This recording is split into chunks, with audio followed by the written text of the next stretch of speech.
SNDP general secretary Vellappally നടേശനെ വിമർശിച്ച് കവി ബാലചന്ദ്രൻ ചുള്ളിക്കാട്. വെള്ളാപ്പള്ളിയുടെ ഇപ്പോഴത്തെ വാദങ്ങൾ കച്ചവട താൽപര്യത്തിന് വേണ്ടിയുള്ളതാണെന്ന് ചുള്ളിക്കാട് പറഞ്ഞു. പണമുണ്ടാക്കാനുള്ള മറയായാണ് വെള്ളാപ്പള്ളി ജാതിയും മതവും ഉപയോഗിക്കുന്നതെന്നും അദ്ദേഹം കുറ്റപ്പെടുത്തി. വെള്ളാപ്പള്ളി നടേശന്റെ പ്രചാരണങ്ങളും വാദങ്ങളും വർഗീയമായിട്ടല്ല കാണേണ്ടത്.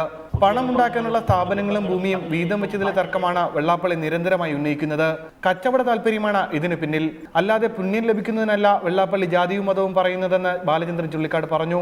പുണ്യം ഏതെങ്കിലും മതങ്ങൾക്കിടയിൽ വീതിച്ചതിന്റെ കണക്ക് ശരിയായില്ല എന്നാണോ വെള്ളാപ്പള്ളി നടേശന്റെ തർക്കം? അല്ല, കാശ് വീതിച്ചതിന്റെ കണക്കാണ്. സ്ഥാപനങ്ങളടക്കം കാശുണ്ടാക്കാനുള്ള മാർഗങ്ങൾ വീതിച്ചതിന്റെ കണക്കാണ്. ഭൂമി ആരൊക്കെ കയ്യേറി കൈവശപ്പെടുത്തി തുടങ്ങിയതിന്റെ കണക്കാണ്. പണമുണ്ടാക്കാനുള്ള മത്സരത്തിന്റെ മറയാണ് വെള്ളാപ്പള്ളിയെ പോലുള്ളവർക്ക് മതം. ഇതാണ് തിരിച്ചറിയേണ്ടത്. ഇതിന്റെ ഇരകളാകുന്നത് കൂടുതലും സ്ത്രീകളാണെന്നും ബാലചന്ദ്രൻ ചുള്ളിക്കാട് അഭിപ്രായപ്പെട്ടു. വ്യാപാര വ്യവസായ രംഗങ്ങളിലെ മത്സരത്തിന്റെയും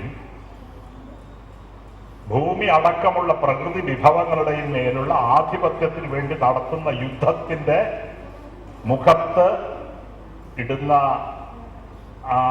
കോടിത്തുണി മാത്രമാണ് ഈ മതം എന്ന ഒരു പേര്. അല്ലാതെ ഇതിൽ മതമായിട്ട് ഒരു ബന്ധവുമില്ല. സോഫിയ ഷാജകന്റെ ഒരില മാത്രമുള്ള വൃക്ഷം എന്ന പുസ്തകത്തിന്റെ പ്രകാശന ചടങ്ങിൽ സംസാരിക്കുകയായിരുന്നു ചുള്ളിക്കാട്. റിപ്പോർട്ടർ, കൊല്ലം.